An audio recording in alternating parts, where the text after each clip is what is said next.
You see it? Yep. We'll start in just 1 minute. Sure, 1 minute.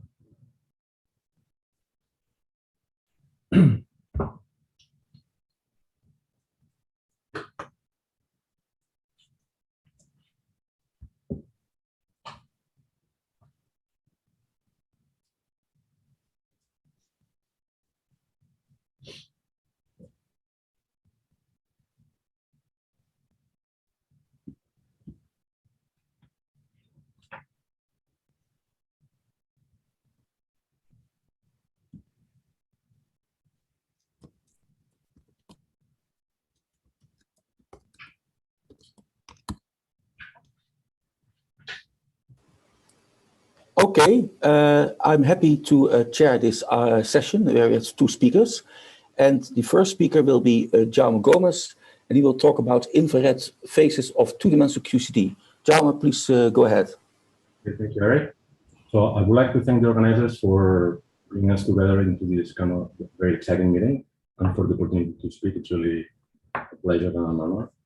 So in this talk, I will describe work to appear with 2 students at Perimeter, Diego Del Mastro and Matthew Yu. So a central theme in physics, and one that transcends fields, is to determine the low energy phenomena that emerges from a physical system defined by a collection of microscopic degrees of freedom and interactions. The fact that many different types of phenomena can emerge that look very different from what you put in at very short distances is what gives physics its richness and beauty. The first qualitative question that we would like to answer, given a microscopic Hamiltonian, and that has dramatic consequences for the physics at large distances, is to determine whether the spectrum of the Hamiltonian is gapped or gapless, as this will clearly affect the long distance behavior. But actually, even though it's a simple question to pose, in general, it's a hard question to answer, because it's a non-perturbative problem to determine whether a given Hamiltonian is gapped or gapless in the thermodynamic limit. An example of a famous and rich example of theories where the phenomena that you see in infrared is quite distinct from what you put in, namely massless gluons, is Yang-Mills theory, which, in spite of the fact that at short distance is described by a Hamiltonian of massless gluons, it is believed, but not yet proved, that the theory develops non-perturbatively a gap. And this is kind of a prime example of the kind of richness that you can get in physics by putting something in the oven that looks one way, and when you get out of the oven, it looks completely different. So one very natural question that we would like to enlarge is the following. You can try to enrich the study of pure Yang-Mills theory by adding to the mix massless quarks coupled to Yang-Mills theory and transforming a representation R of G. And I'm going to call these theories of Yang-Mills coupled to massless quarks, QCD-N, and N is going to be the space-time dimension for the rest of the talk. So very natural questions. We have a tentative answer for the case of purely blue, to be which QCD theories are gapped and which ones are gapless. Okay. More ambitiously, we would like to know what is the low energy description of a given QCD theory. So let me just make a couple of general comments about what can happen.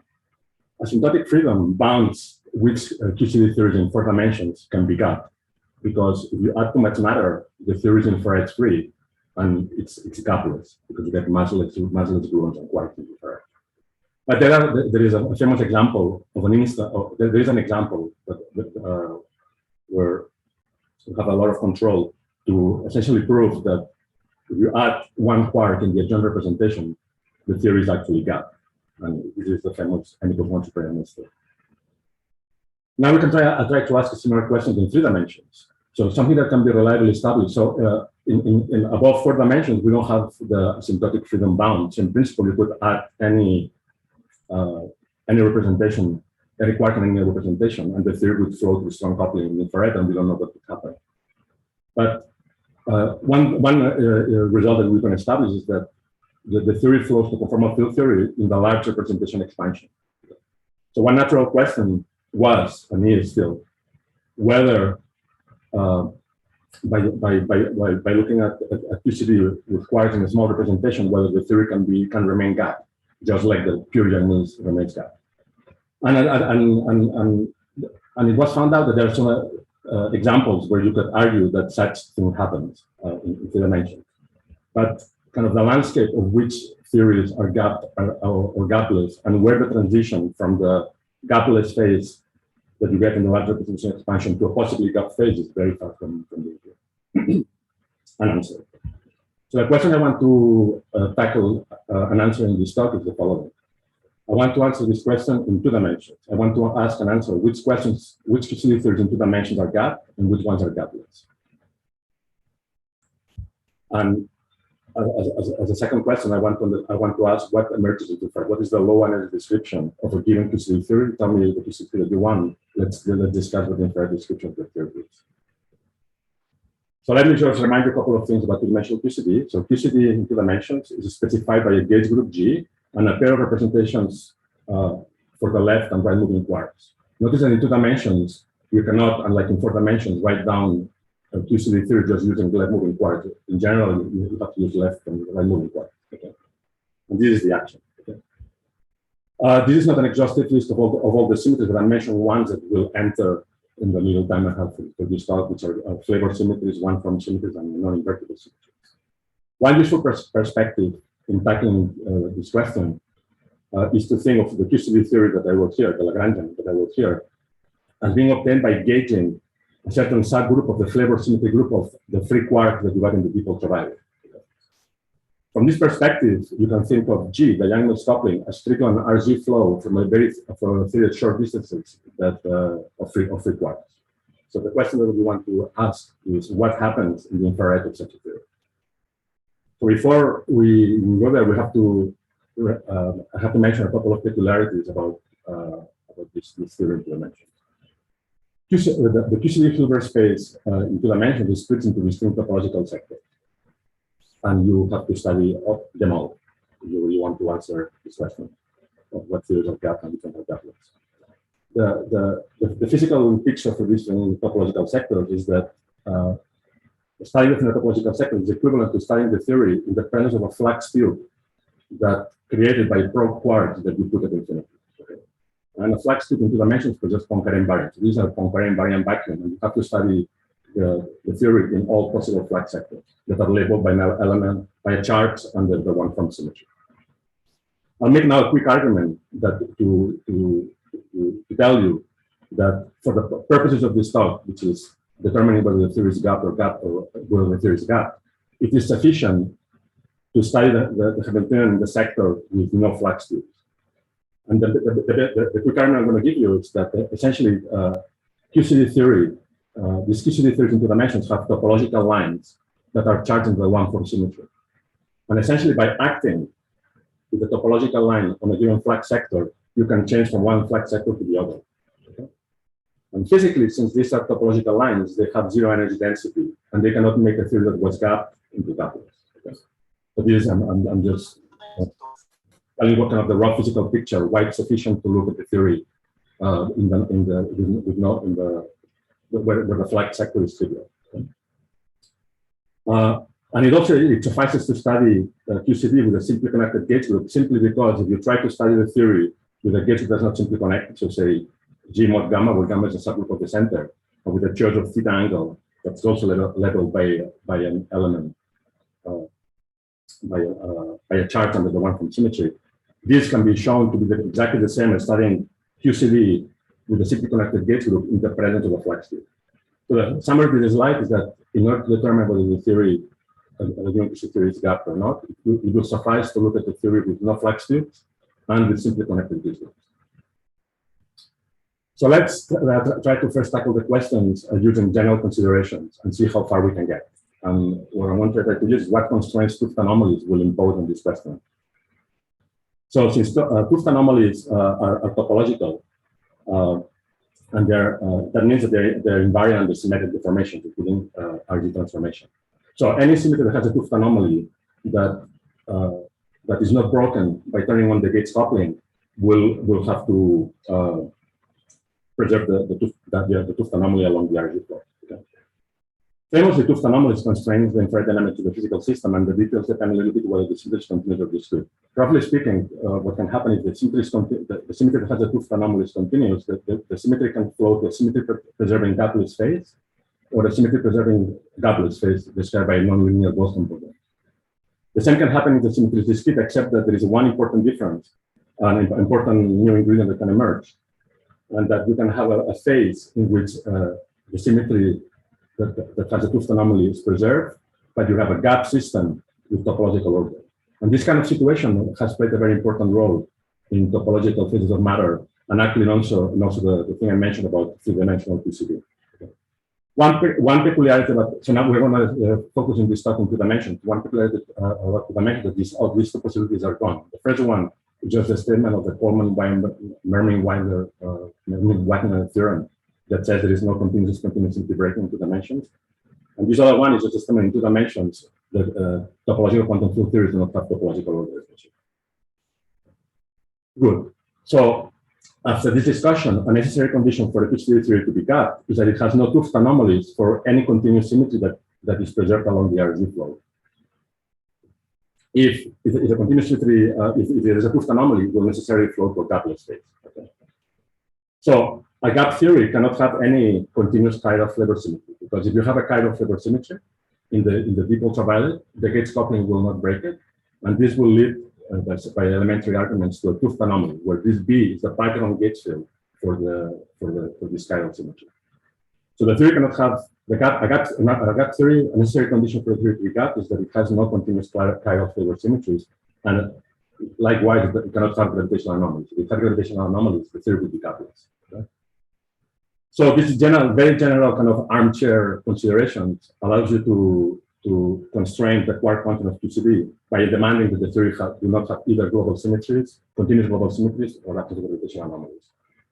So this is a useful criterion because, for example, it allows you to prove that PCB with gauge group SU2 and quarks in a half integral representation is gapless, but it doesn't really answer, for example, whether PCB with SU2 gauge group and quarks with integer spin will flow to a gap or gapless. So it's a very general argument, but it's not completely now. In order to answer this question, we really have to get out of the armchair and do this work. So now I'm going to describe a method that allows us to answer this question by actually looking at the Hamiltonian of the theory. So the Hamiltonian I'm going to describe is the Hamiltonian in the light-cone gauge. Okay. In the light-cone gauge, what you do is you treat one of the light-cone coordinates as time. Okay. And you use this to evolve the states in the previous state. This setup has very nice properties. One of the key features that it has is that if you want to determine the mass spectrum of your theory, what you have to do by virtue of this famous formula, you have to diagonalize the Hamiltonian of the theory. Now now you can try to construct the Hamiltonian of arbitrary PCB theory in the light-cone gauge. You fix the gauge, and essentially you can integrate out the gauge field. And the non-trivial part of doing that is generate this interaction. This interaction has a simple physical meaning, just the statement that you have charge sources, and integrating out the gauge field generates a Coulomb potential between these charge sources. And where this JA is the quark current that we have gates to go from free fermions to PCB. Okay? And famously, the first important detail to mention is that famously, in two dimensions, the quark currents generate a current algebra at level K, where K is the Dynkin index of the representation of the quarks. So the name of the game here is to try to, well, what you would really like to do is to diagonalize P minus over the entire Hilbert space. So the first thing that you have to do is you have to write down the Hilbert space that's created by the quarks. Okay? And so here is the Fock vacuum, which in the light-cone gauge is exactly the same as the non-perturbative vacuum. And you write down the most general state that you can get by hitting the vacuum with the quarks. Now, solving this problem of diagonalizing P minus is extremely difficult because P minus is actually a non-trivial way on this Hilbert space, and it's not a simple problem. But here we're after a very specific question, which is to determine whether the theory is gapped or gapless. Okay? And now you can, by looking at this expression, the first thing to notice is this expression is positive semi-definite. So from here you can establish two things. First, that a necessary and sufficient condition for a state in the Hilbert space to give rise to a massless state is that this state is a primary state of the current algebra generated by the quarks. And that's just the estimate that that's the only way that this operator can vanish. Okay? That's essentially the definition of an operator being primary under the current algebra. And two, the primary state has to be a gate singlet. It has to be a primary state, something that the trivial representation of G. And that's just a statement that we have fixed the gate, but you have the residual Gauss's law that you have to impose.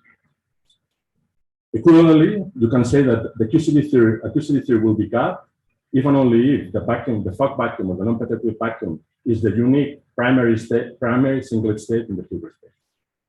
If that were not true, that would, by this argument, would give rise to massless particle. So now let's unpack this a little bit. And it will be useful to think a little bit from the perspective that I'm going to describe in order to answer this part. So the first observation that's known for a very long time is that you have a collection of fermions in 2 dimensions that the Hilbert space of the fermions decompose into modules of a certain SO current algebra level 1. Okay. Now, we have constructed the theory by precisely gauging a subgroup of the flavor symmetry of the quarks, which was this SO R symmetry. And this gauging induces an embedding of the current algebra.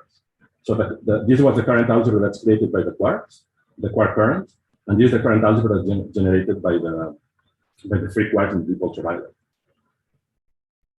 What we want to understand is what is the spectrum of primaries of G and how they transform under the representation of G.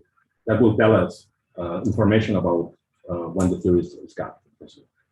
One very nice way of encoding this information is through by looking at how the modules embed. Essentially, what I want to do now is to decompose the Hilbert space of the quarks into modules of the G current algebra, because that's the kind of the order parameter that we will use to decide whether the theory is gap or gapless. And that can be very nicely done by decomposing the characters of the respective current algebras. So this chi is the character of the SO current algebra, and this other chi is the character of the G current algebra.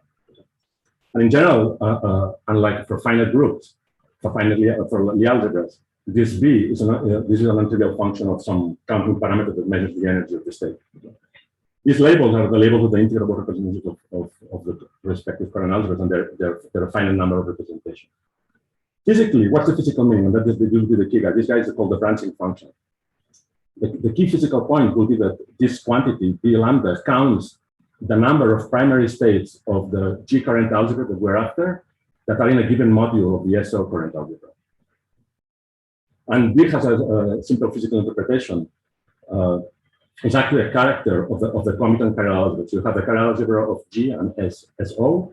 You can think of B as a character of the commutant chiral algebra, which will necessarily contain the difference of the energy momentum tensor that you created in the deep ultraviolet from the free quarks minus the energy momentum tensor of the gates current. Okay. If the theory has a flavor symmetry, we'll have other objects like flavor symmetry current. Good.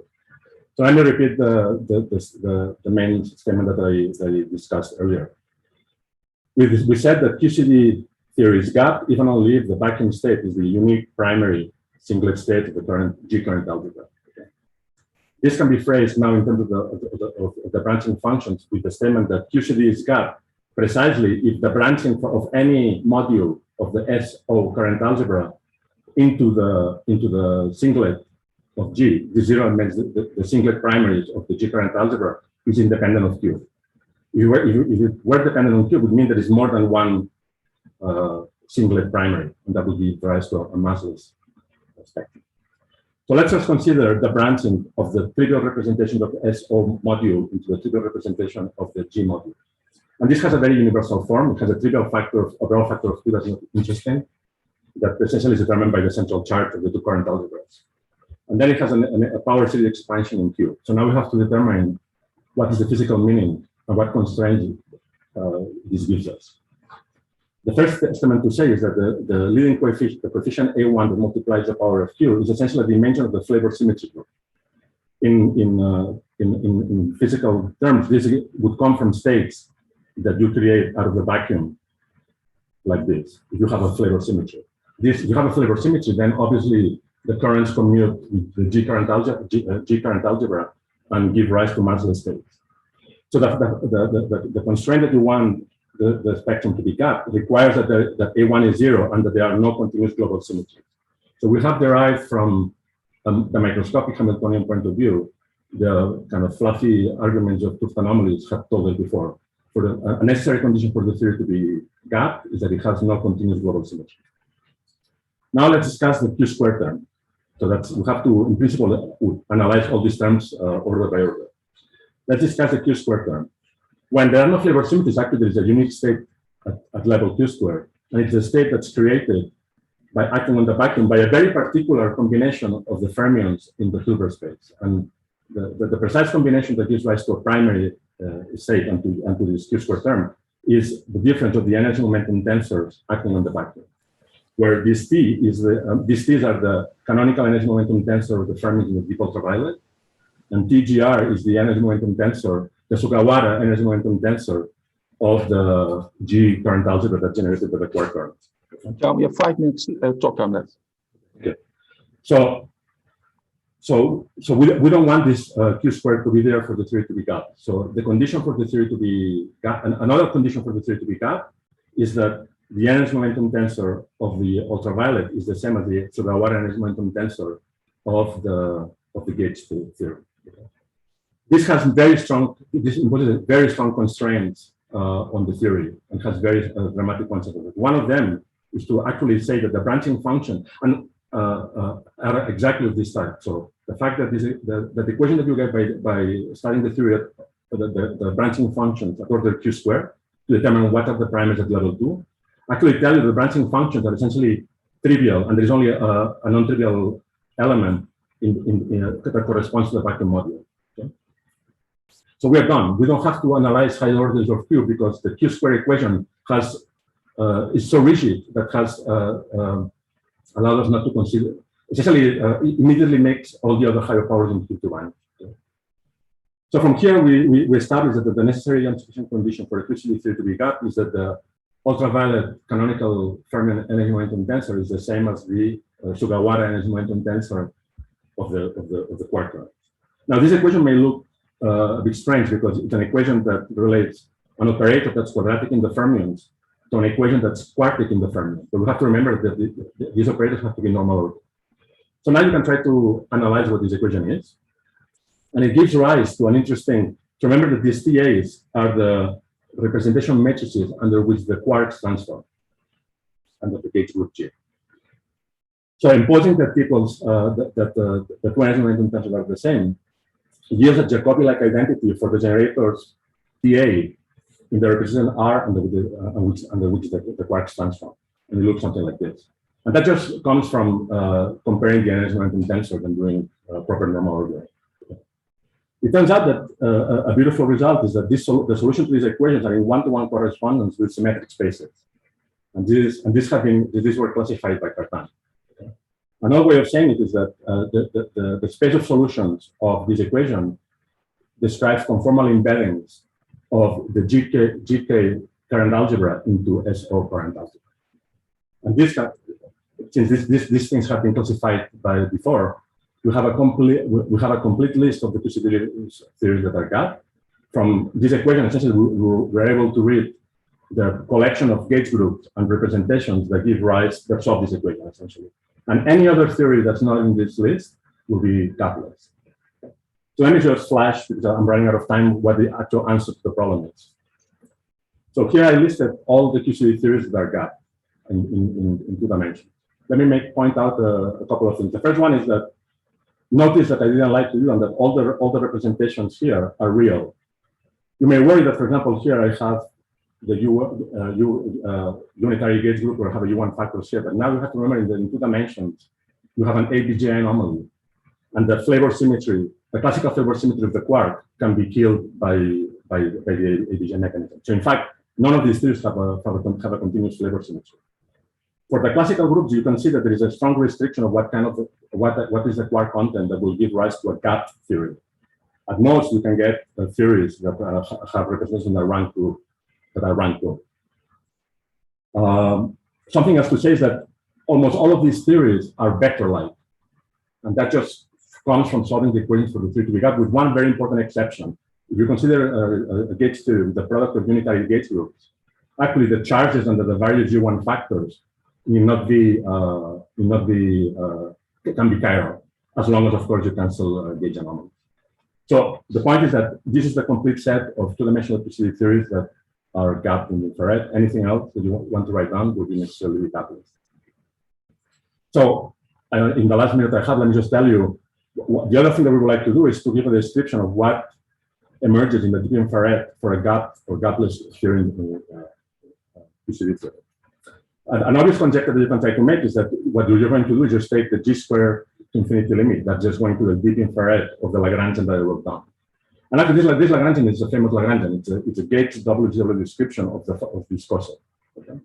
And this coset, in fact, as you would expect from physical grounds, is a topological quantum field theory when the QCD theory is gap, and it's a non-trivial conformal field theory when the theory is gapless. So here I just wrote a few examples of the kind of conformal field theory that you get when the theory is actually gapless. So this first example is the theory that was studied by Tooth, which is SUN with an F fundamental quarks. And using this reasoning, you can prove that the theory flows to a UNF level N WGW model. You may point out that these theories in the infrared nicely reproduces the Tooth anomalies of the flavor symmetry of the theory in the deep ultraviolet. I mentioned this example because this is an example of a theory that flows to something that you recognize, which is SU2 theory with a quark in the 7-dimensional representation. This flows to a tricriticalizing model. Using the fact that the theory has interesting Tooth anomalies for discrete symmetries now in the ultraviolet, you can predict and sometimes test the fact that actually these minimal models on general two-dimensional conformal field theories have interesting Tooth anomalies for symmetries that you may not have considered before, like time reversal symmetry.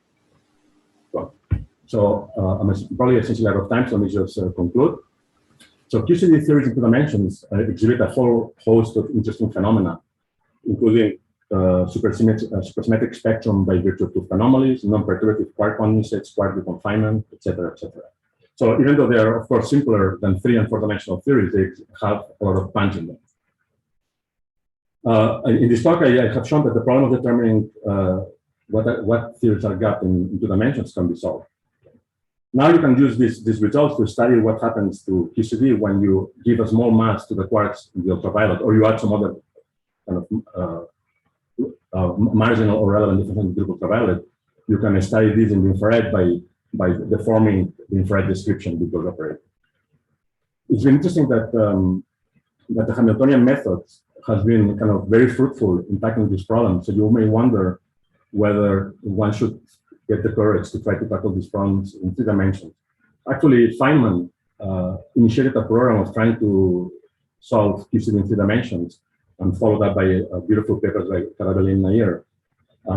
So maybe it's now time, given that a similar method has been quite fruitful in 2 dimensions, to try to tackle it in 3 dimensions. So with that, I'll stop and thank you for your attention. Okay, Jaume, thanks for this very nice presentation. We have a few minutes left for questions. I see there is a question by Veronica. Can you ask the question?